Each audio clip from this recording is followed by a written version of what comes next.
नमस्कार मित्रांनो, आजच्या कथेचं नाव आहे हडळ. कथेला आता सुरुवात करू.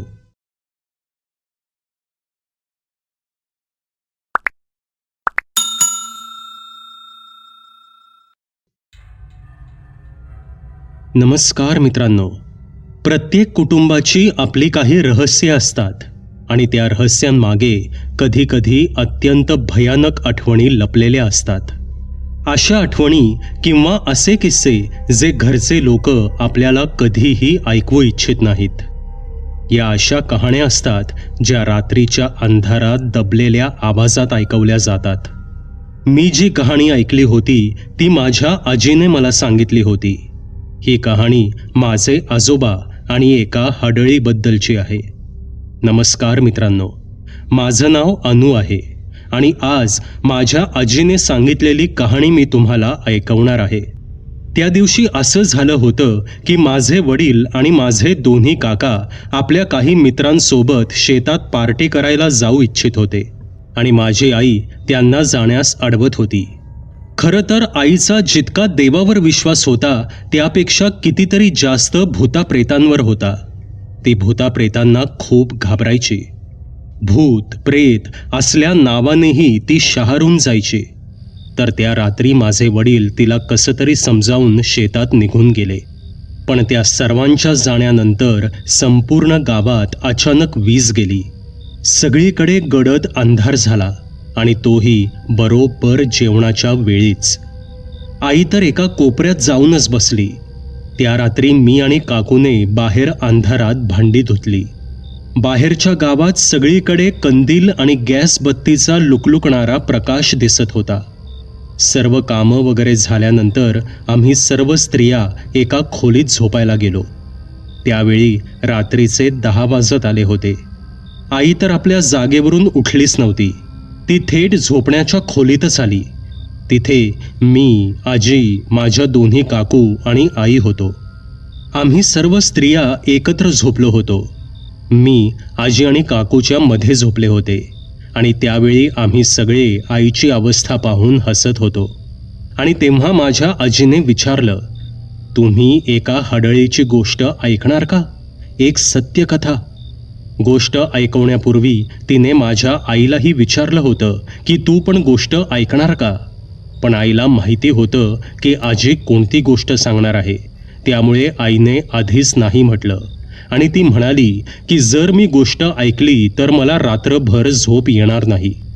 पण तरीही मी आजीकडे गोष्ट सांगण्याचा हट्ट केला. तर तिने मला आमच्या कुटुंबाशी जोडलेली एक कहाणी सांगायला सुरुवात केली.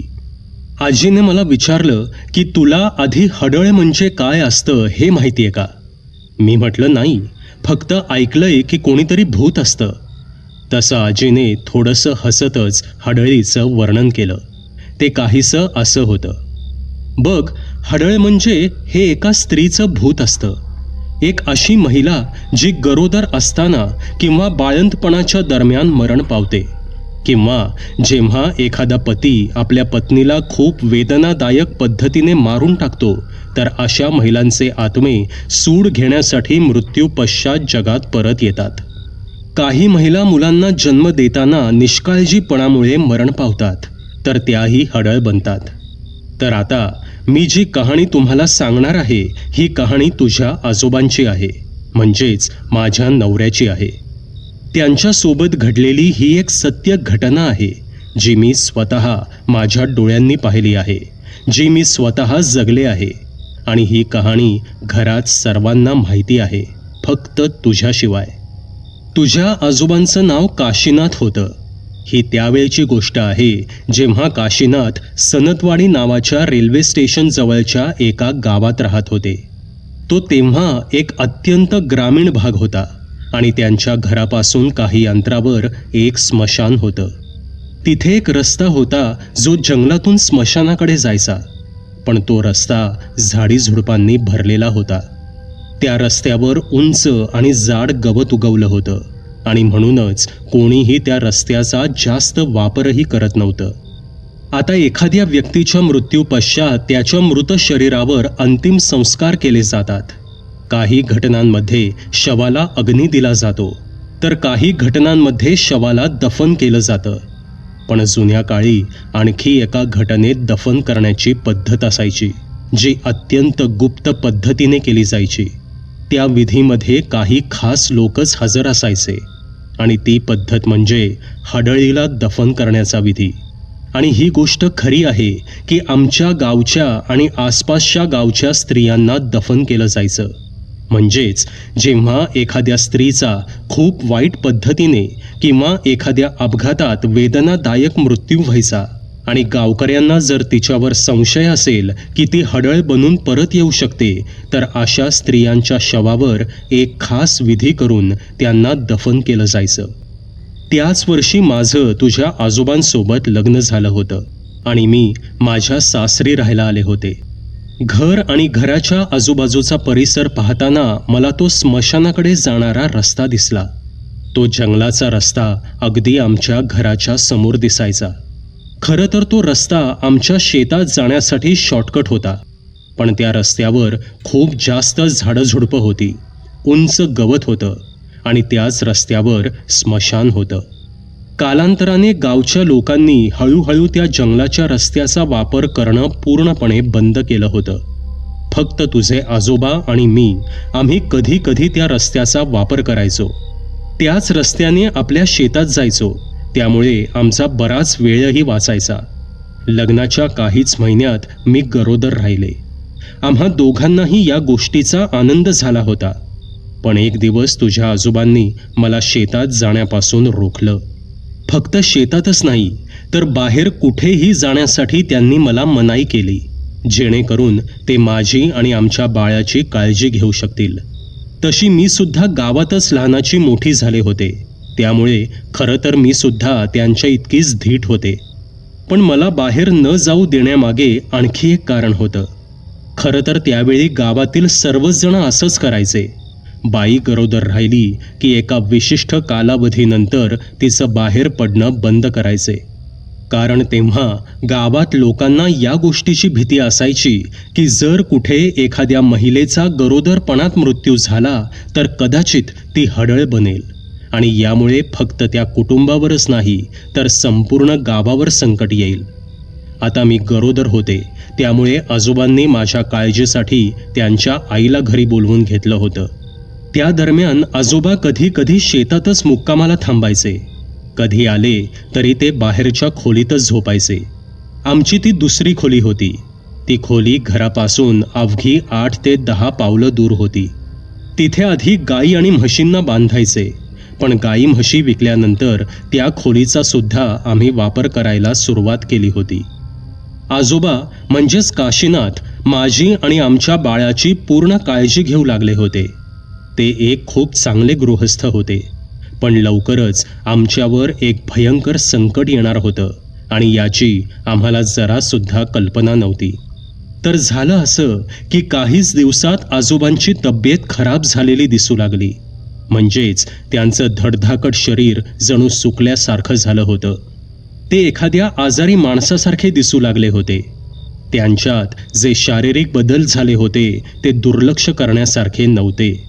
त्यांचा चेहरा पांढरा फटक दिसू लागला होता.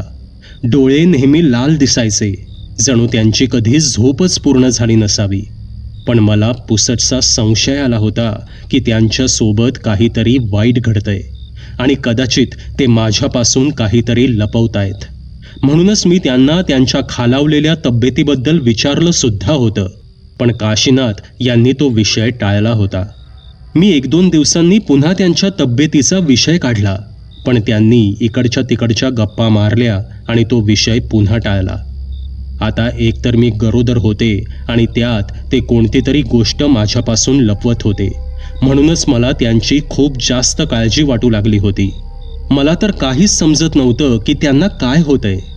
एक दिवस मी घराबाहेर बसून धान्य साफ करत होते की अचानक माझं लक्ष स्मशानाकडे जाणाऱ्या त्या जंगलाच्या रस्त्याकडे गेलं. मी त्या रस्त्याकडे निरखून पाहिलं आणि मी काही वेळ त्याच दिशेने पाहत राहिले. तसं माझ्या एकदम लक्षात आलं की त्या रस्त्यावर आधीसारखं उंच गवत आता नव्हतं. तिथली झाडं झुडपं सुद्धा हटवली गेली होती. कदाचित कोणीतरी तिथलं गवत आणि झाडी कापली होती. माझ्या मनात शंका निर्माण झाली. माझ्या मनात विचार आला की या रस्त्याचा वापर नक्कीच कोणी ना कोणीतरी केला आहे, पण आमच्याशिवाय तर कोणी त्या रस्त्याने येत जातही नव्हतं. आणि अलीकडच्या काळात तर आमचं सुद्धा त्या रस्त्याने येणं जाणंही बंद झालं होतं. मग तिथलं गवत आणि झाडी कोणी कापली असेल? मी काशीनाथ यांना सुद्धा याबद्दल विचारलं, पण त्यांनाही त्याच्याबद्दल काहीच माहीत नव्हतं. काशीनाथ स्वतः आता जास्त करून घरातच पडून असायचे. मला ही गोष्ट काही बरोबर वाटली नाही, म्हणूनच मी त्या रस्त्यावर लक्ष ठेवायला सुरुवात केली. असेच 2-4 दिवस निघून गेले. त्या 2-4 दिवसात मी कोणालाही त्या रस्त्याचा वापर करताना पाहिलं नव्हतं. पण त्याच्या काही दिवसानंतर एक घटना घडली. एके रात्री मला झोप येत नव्हती. मला काहीशी अस्वस्थता जाणवत होती. श्वास घ्यायला मला थोडा त्रास होऊ लागला होता आणि म्हणूनच मी अंधारातच खिडकी उघडून तिथेच खिडकीत बसून राहिले. बाहेरील गार हवा लागल्यावर मला थोडं बरं वाटू लागलं आणि त्याच वेळी माझं लक्ष बाहेर एका महिलेवर गेलं. ती स्त्री दिसायला खूपच सुंदर होती आणि ती तरुण सुद्धा होती. ते पाहून मी थक्क झाले. ती स्त्री आमच्या खिडकीच्या इतक्या जवळून गेली होती की जर मी हात बाहेर काढला असता तर तिला स्पर्श करू शकले असते. पण अर्थातच मी तसं काही केलं नाही. मला वाटलं की ती कोणीतरी जवळच्या गावची स्त्री असेल. कदाचित कोणाला तरी चोरून भेटण्यासाठी अंधारात जंगलात गेली असेल, किंवा मग कोणाला तरी भेटून ती परत येत असेल. ती रस्ता चुकलेली तर वाटत नव्हती, कारण जर ती रस्ता चुकलेली असती तर तिने आसपास कोणाला ना कोणाला मदतीसाठी आवाज तर नक्कीच दिला असता. पण तसं काहीच नव्हतं. दुसऱ्या दिवशी सकाळी जेव्हा मी बाहेर गेले तेव्हा माझं लक्ष घराच्या आसपासच्या जमिनीवरील पायांच्या ठशांकडे गेलं. घराच्या चहूबाजूंनी घाणेरड्या पायांचे ठसे उमटले होते. ते पायांचे ठसे दिसायला तर एखाद्या माणसाचेच वाटत होते, पण नाही, ते कोणत्याही माणसाचे नव्हते. त्या ठशांना पाहून असं वाटत होतं की जणू एखादा माणूस उलट्या पायांनी चालत गेला असावा. कारण आपण लोक जेव्हा चालतो तेव्हा टाचेवर अधिक जोर पडतो, म्हणजेच टाचेचा ठसा खोल आणि स्पष्ट असतो आणि बोटांचे ठसे हलके उमटतात. पण इथे बोटांचे ठसे स्पष्ट होते, खोल होते आणि टाचेचे ठसे कमी ठळक होते. ते पाहताच समजून येत होतं की हे काहीतरी वेगळं आहे. ते सगळं पाहून मला आणखीनच विचित्र वाटू लागलं आणि मी अधिकच अस्वस्थ झाले. आमच्या घराच्या आसपास नक्कीच काहीतरी तर होतं जे मला माहीत नव्हतं. तो पूर्ण दिवस माझं कोणत्याही गोष्टीत, कोणत्याही कामात मन लागलं नाही. एकीकडे काशीनाथ यांची तब्येत दिवसेंदिवस खराब होत चालली होती आणि दुसरीकडे काही विचित्र घटना घराच्या आसपास घडू लागल्या होत्या. आणि म्हणूनच त्या रात्री मी ठरवलं की आज रात्री झोपायचं नाही, आज रात्री बाहेर पाळत ठेवायची. मी निर्णय घेतला की घराच्या आसपास रात्रीच्या अंधारात काय घडतंय याचा छडा लावायचाच. त्या रात्री मी सर्वांच्या झोपण्याची वाट पाहत बसले. विशेषतः काशीनाथ यांच्या झोपण्याची मी वाट पाहत होते. काहीच वेळात काशीनाथ यांचं जेवण झालं आणि ते घरापासून 8-10 पावलांवर असलेल्या त्या आमच्या दुसऱ्या खोलीत झोपायला निघून गेले. ते झोपायला गेल्यावर काही वेळांनी मी कंदील घेऊन काशीनाथ यांच्या खोलीच्या दिशेने जाऊ लागले. कंदिलाचा प्रकाश मंद करून मी काशीनाथ यांच्या खोलीच्या खिडकीपाशी जाऊन उभी राहिले. तसे मला खोलीच्या आतून काही आवाज येऊ लागले. मी हातातील कंदील खाली ठेवला आणि त्या खिडकीच्या फटीतून मी आत डोकावून पाहिलं आणि समोरील दृश्य पाहून मी हादरलेच. ते दृश्य पाहून मी एकदम सुन्न झाले. मी जे पाहिलं होतं ते अत्यंत भयानक होतं. तुझे आजोबा एखाद्या शवासारखे पाठीवर झोपले होते आणि ज्या स्त्रीला मी काल रात्री पाहिलं होतं ती नग्न अवस्थेत त्यांच्यावर बसली होती. तिची पाठ माझ्या बाजूला होती आणि पाय मागे होते. मी तिचे पाय पाहून तर प्रचंड घाबरले. ते पाय उलटे होते.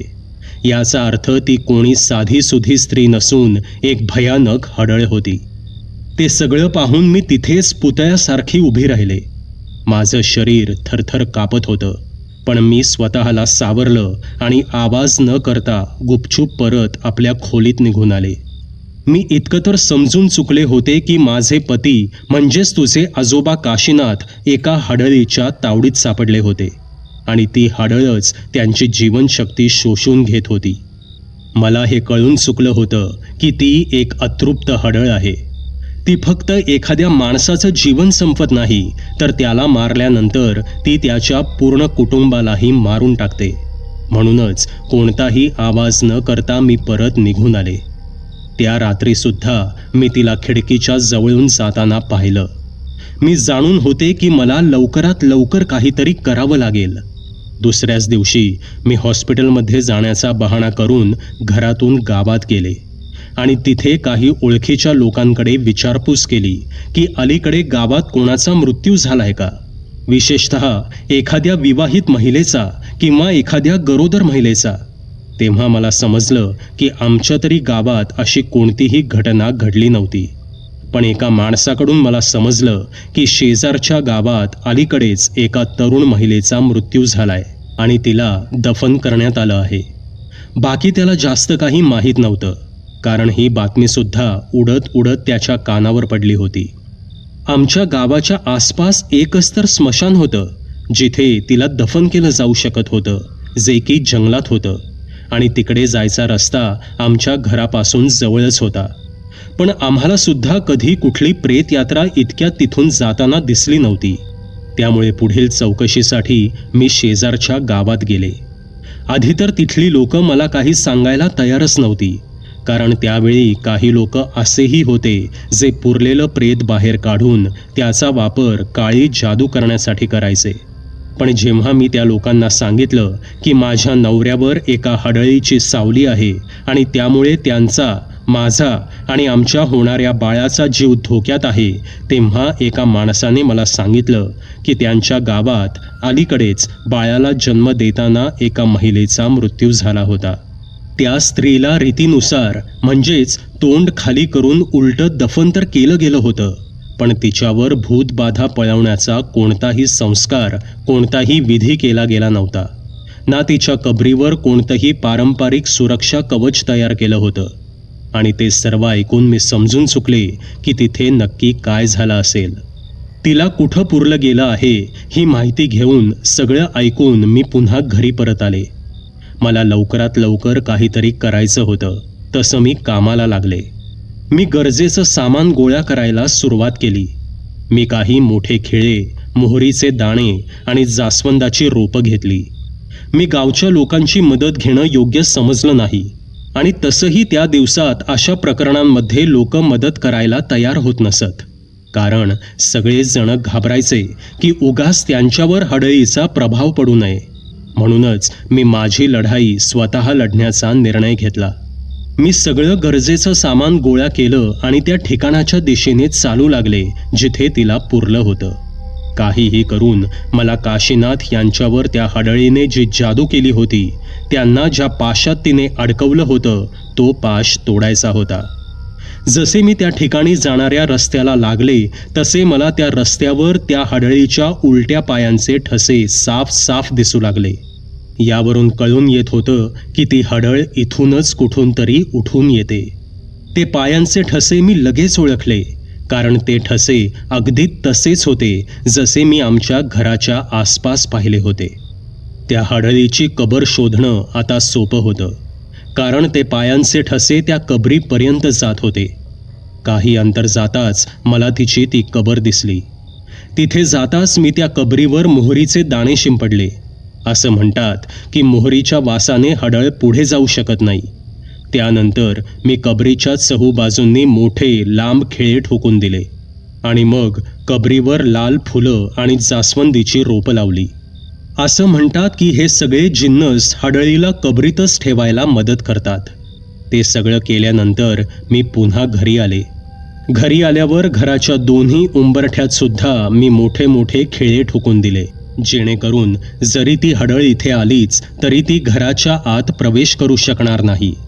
त्यानंतर मी बरेचसे दगड जमा केले आणि जंगलाच्या रस्त्यावर आणि घराच्या समोर दगडांनी एक गोलाकार आकार बनवला, जो की एखाद्या चक्रव्यूहासारखा असतो. कारण जेव्हा कोणती हडळ असा आकार पाहते तेव्हा ती त्याच आकारात फसते. त्यांची नजर त्याच गोष्टीमध्ये अडकून पडते आणि ती तिथून बाहेर पडू शकत नाही. मी एक नाही तर अनेक मार्ग अवलंबले होते. मला काहीही करून त्या हडळीला आमच्या घरापासून लांब ठेवायचं होतं. मला तिला आमच्या घरी येण्यापासून रोखायचं होतं आणि मला काशीनाथ यांच्यावर असलेला तिचा पाश तोडून तिच्यापासून त्यांची सुटका करायची होती. ती हडळ बाहेरील खोलीत आणि घराच्या आसपास येऊन गेली असल्याने पूर्ण घराला शुद्ध करण्याची गरज होती. मी पूजापाठ चांगल्या प्रकारे जाणून होते.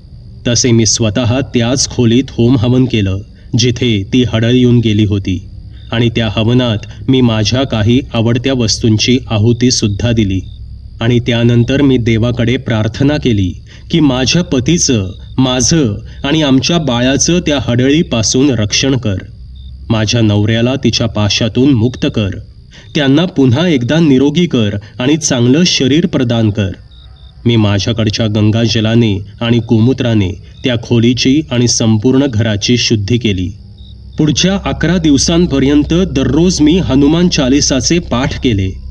काशीनाथ यांनी सुद्धा या सगळ्यात मला मोलाची साथ दिली आणि पुढच्या 11 दिवसांनंतर त्यांची तब्येत हळूहळू ठीक होत गेली. त्यांच्या शरीरात जणू प्राण परत आले होते. ते आता पूर्णपणे निरोगी दिसू लागले होते. त्यांच्या काही महिन्यानंतर मला पहिलं मूल झालं. ते एक निरोगी बाळ होतं. आजीची गोष्ट ऐकून माझ्या मनात खूप सारे विचार येऊन गेले की आजीने त्या हडळीला आपल्या घरापासून दूर ठेवण्यासाठी किती उपाय केले होते. तिला देखील माहीत नव्हतं की त्यापैकी कोणता उपाय तिच्या कामाला येणार आहे. पण खरं तर ते सगळेच उपाय काम करून गेले होते. त्या उपायांनी तिचं काम झालं होतं. त्यानंतर ती हडळ त्यांना कधीच दिसली नाही. त्या रात्री ती गोष्ट ऐकून मी तर आरामात झोपले होते, पण आईला मात्र रात्रभर झोप आली नाही. नंतर मी ती गोष्ट माझ्या बालपणात माझ्या बऱ्याच मित्रांनाही ऐकवली होती. त्याच्या काही महिन्यानंतर माझी आजी अचानक एक दिवस वारली आणि जेव्हा ती गेली तेव्हा मला हीच गोष्ट पुन्हा आठवली. मी एक दिवस माझ्या वडिलांना विचारलं होतं की आजीनं सांगितलेली गोष्ट खरी आहे का. तसे त्यांनी माझ्याकडे पाहून विचारलं, कोणती गोष्ट? तसे मी त्यांना सांगितलं की तीच हडळीची गोष्ट. त्यांनी काही क्षण विचार केला आणि ते म्हणाले, हो, खरी आहे. आणि तुला माहिती आहे का की त्यावेळचे लोक जेव्हा केव्हा एखाद्या सुंदर महिलेला पाहायचे तेव्हा सर्वात आधी तिच्या पायांची तपासणी करायचे. यावरून त्यांना समजायचं की ती स्त्री खरंच कोणी स्त्री आहे की एखादी भयानक हडळ. मित्रांनो, ही भयकथा तुम्हाला कशी वाटली ते कॉमेंटमध्ये नक्की सांगा. पुन्हा भेटूयात अशाच एका भयकथेसोबत. धन्यवाद. सबस्क्राईब करा एटी स्टोरी टेलर चॅनलला आणि बेल आयकन दाबून ऑलवर क्लिक करा आमचे व्हिडिओज सगळ्यात आधी बघण्यासाठी.